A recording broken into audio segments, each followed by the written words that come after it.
Rich Staats, a longtime SARCA member, and it is absolutely a pleasure to be briefing you this morning on my favorite topic, which is the 75th Innovation Command, and get a chance to talk a little bit about my Army family. Truth in lending, you probably notice I'm not there with you. I'm actually away on Army duties, but I will be joined today by Dr. Chris Govakar, my really sploofty CXO, and Colonel Mike Shanley, who is a full-time AGR and my Chief of Staff. And they're going to be able to do the question and answer with you at the end of this. I'm going to go through the charts relatively briefly, no pun intended, and then I'm going to give you more of a chance to do some question and answer with Chris and with Mike. So what's the vision of the 75th Innovation Command? Why did it come to be? And I'm going to start with a little bit of a story. So the story really starts 5 years ago when General Lucky first took over as the 33rd Chief of the Army Reserve. He went around and dutifully talked to all of the 3-star and 4-star Army generals. And almost all of them had some kind of a story about, there I was, knee-deep in hand grenades, wondering where the pins were. There was this U.S. Army Reserve soldier, and he or she had these amazing set of skills, and if it wasn't for them, I couldn't have done my mission. In fact, our current Chief of Staff, General McConville, tells a story about him sitting at his JTF headquarters in the Joint Operations Center and just lamenting the fact that he was going to have to put together all these COBs and FOBs and COPs and all of these bases. And wouldn't it be great if he had somebody who was an expert in city planning, etc. And who happened to be in the Joint Operations Center at that moment was a staff sergeant, was a 92 series, he was a supply sergeant, he was there with his barcode reader doing an inventory, and he said, "Hey General, I don't mean to interrupt, but I'm the city planner for Houston." Guess what? That staff sergeant ended up being General McConville's best friend, for the rest of the tour. And those stories are legion. So the whole idea is that the 75th Innovation Command is a way of doing a whole variety of things, but the core of it is tapping into those innovative skills, civilian education skills, experiences, certifications that our Compo 3, our U.S. Army Reserve soldiers have. And it's important to note that it's not just that they have those skills, they're also experts. They're soldiers, they're experts, they understand doctrine, tactics, and they also can speak the technical jargon, and they're part of those communities. They're trusted members of those innovative ecosystems outside in the civilian world, whether that's academia, industry, or even other parts of the government. So we have a very broad mission. Generally, it's to leverage those civilian education skills, experience, certification. We're also direct support to Army Futures Command, according to the Army X-Word. So we are a unique capability for the Army, and we've talked about this already. Another key part of the command is that it's not confined to a geographic area. I just went over 40 years of wearing a uniform, and almost every command I've ever been in had some kind of a geographical basis to it. Now we have functional commands at the joint COCOM level. All of the Army organizations that I've been in have had some kind of a focus. If you're in 10th Mountain Division, you're at a particular location. If you're in the 82nd, you're at a location. If you're at Fort Hood, you're at a location. We're spread out across the United States on purpose, and that's important too. This is just a brief look at some of our amazing people. We've got folks who are vice presidents, they're directors of special programs, they're venture capitalists, they run cyber portfolios outside, they're human domain experts, and on and on and on. We have literally rocket scientists from NASA, we've got neurosurgeons. And just to give you an example, of kind of the unique set of skills that the people just in the 75th have. If you look across the United States population writ large, less than 0.5%, 0.5% of the population have a PhD in a technical area. In our command, in the 75th Innovation Command, over 7.5% of my civilians and my military personnel have advanced degrees, not only advanced degrees, but PhDs in technical areas. So just an incredible group of people. What a blessing to have these people in our force. So when you think about the 75th Innovation Command, I want you to think about two words, bridging and synergy. And one of the questions I often get asked is, I'm told, you guys are the worst innovation command I've ever seen. And then conversely, we're also the best innovation command you've ever seen because it's the first time anybody's ever done this. And how I'm going to measure success is whether or not we help get capabilities rapidly in the hands of soldiers out in the field armies. That is how we're going to measure success. By the by, that is how Army Futures Command is being measured. Every time I've heard the Secretary of the Army, the Undersecretary, or the Chief of Staff talk to General Murray about measuring success of Army Futures Command, their answer is always the same: capabilities in the hands of our soldiers in the field armies. Who's part of our ecosystem? It's all of those things that we talked about already. Academia, industry, other parts of the government.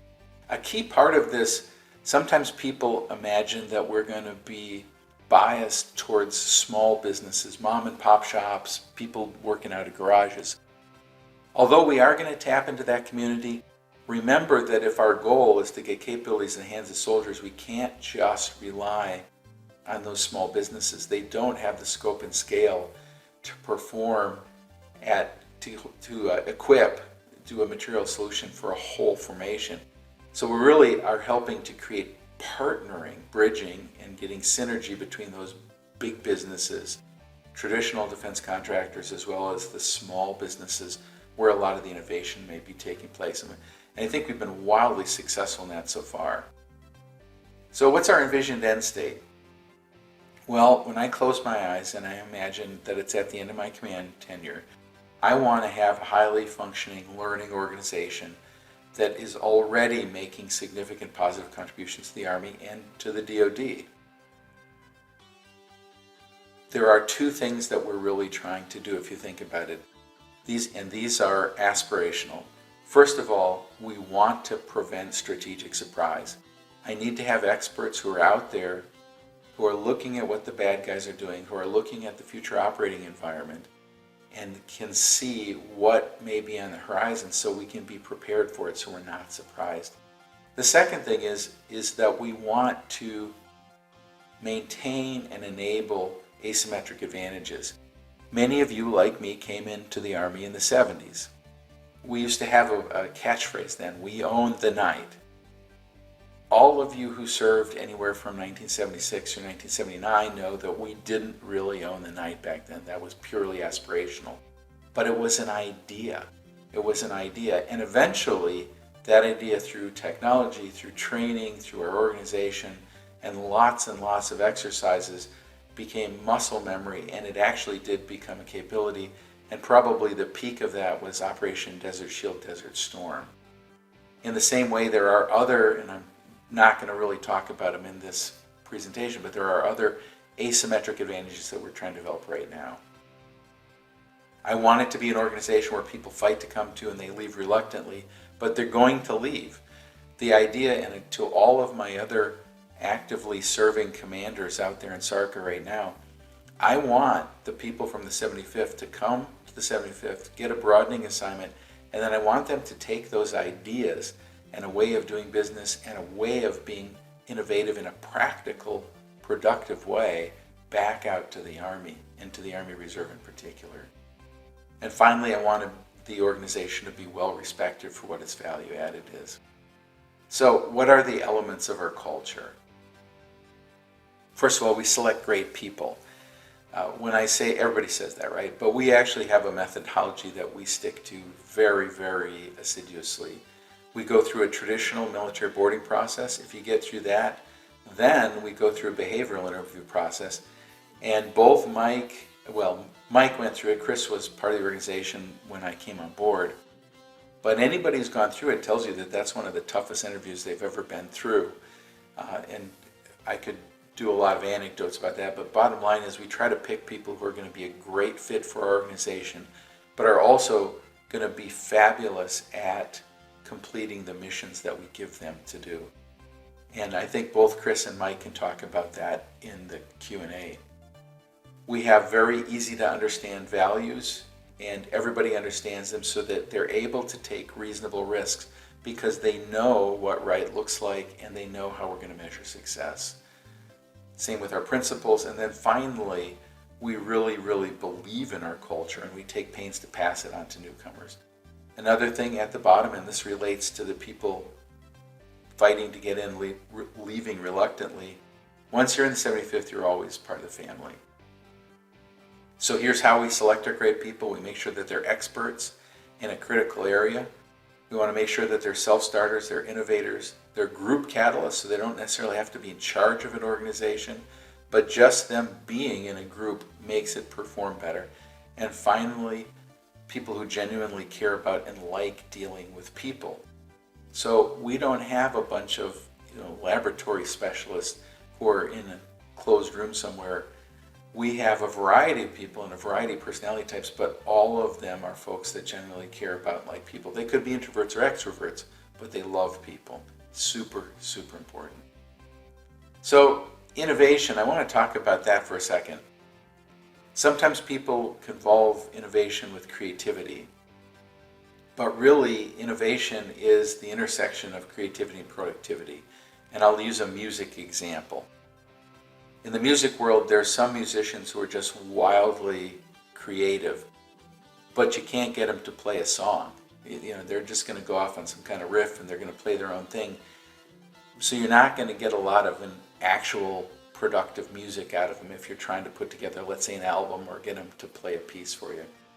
And then you've got folks, if you're working on an album, who are just very mechanical. They're just going to play exactly what's on that sheet of music, and you might as well have a computer play it.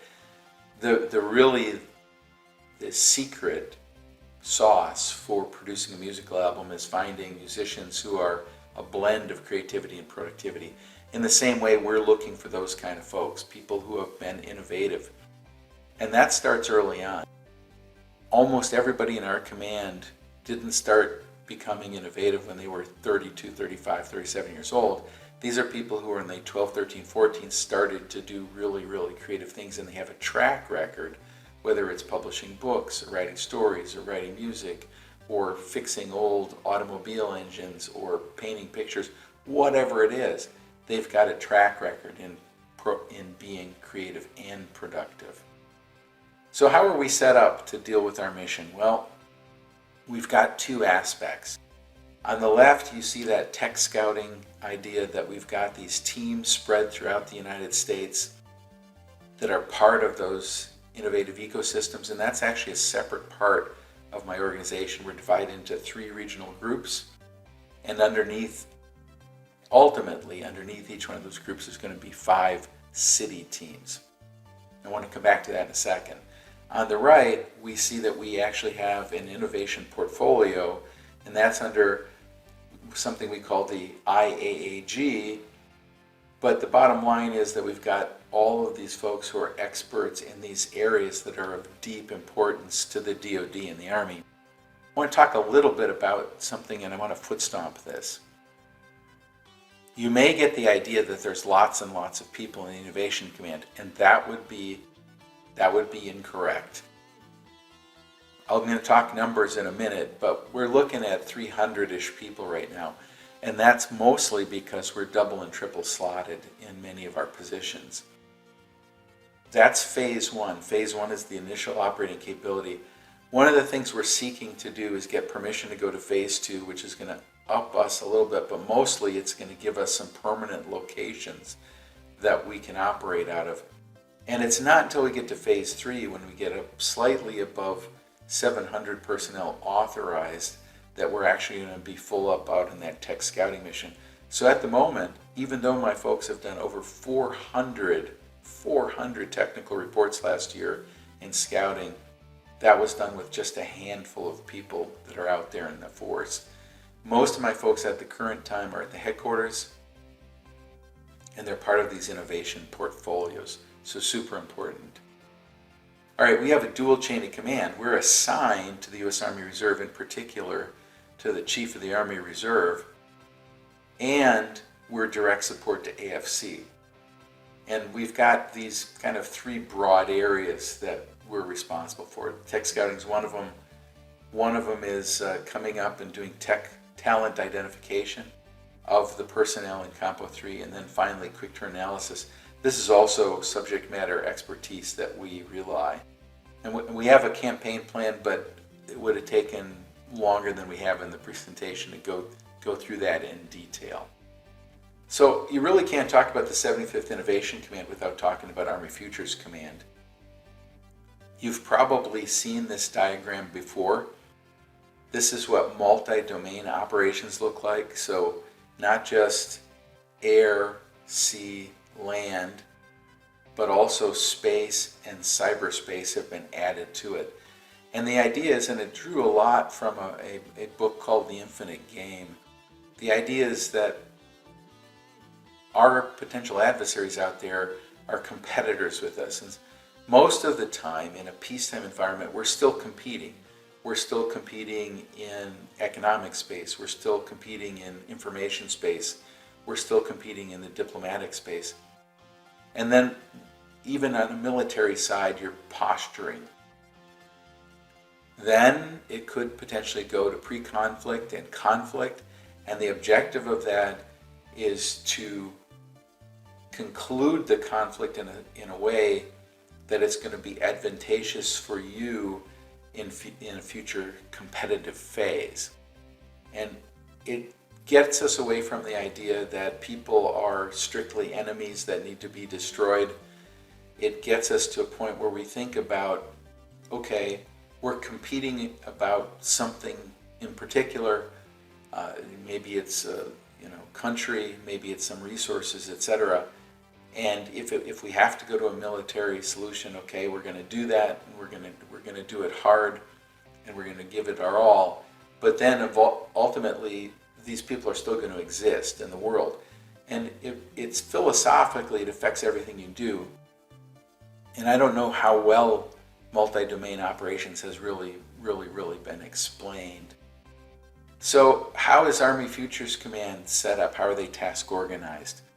Well, if you think about modernization, General Murray, the 4-star in charge of Army Futures Command, is in charge of the Army Modernization Enterprise. And they've done some things to help with that.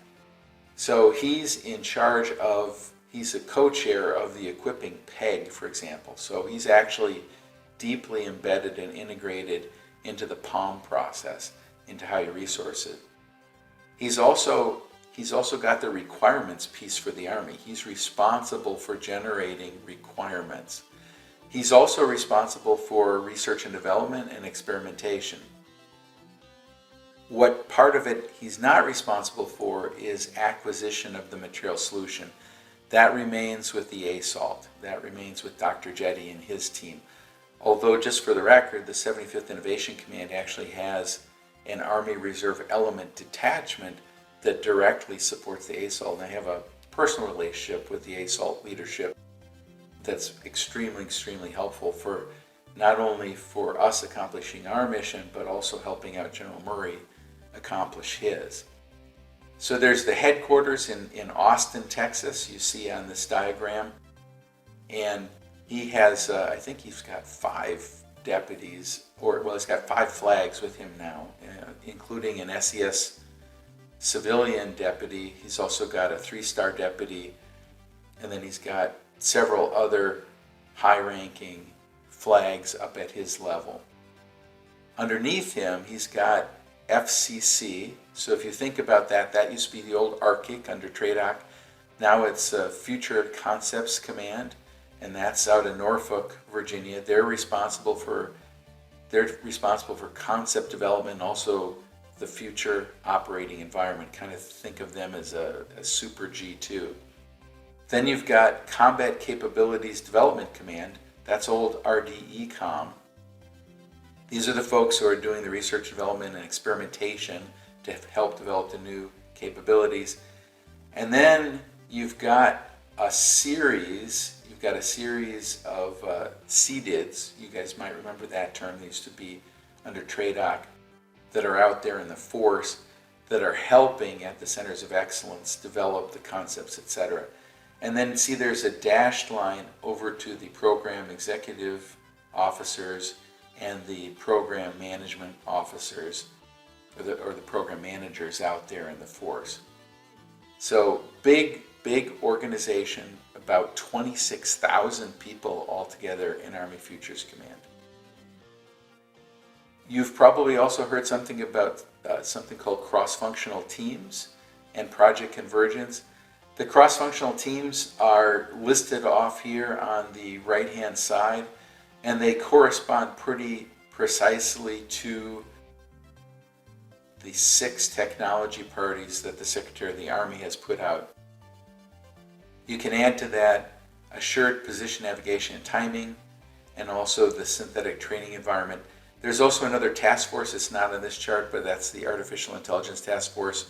They're co-located at Carnegie Mellon University, and that they have a lot of reserve component personnel that are in those organizations. So with that, that's been a very, very broad overview of the 75th Innovation Command. My team is standing by to answer any questions you have or to take your comments. We look forward to a lively discussion, and thank you all very, very much for the opportunity to talk to SARCA today.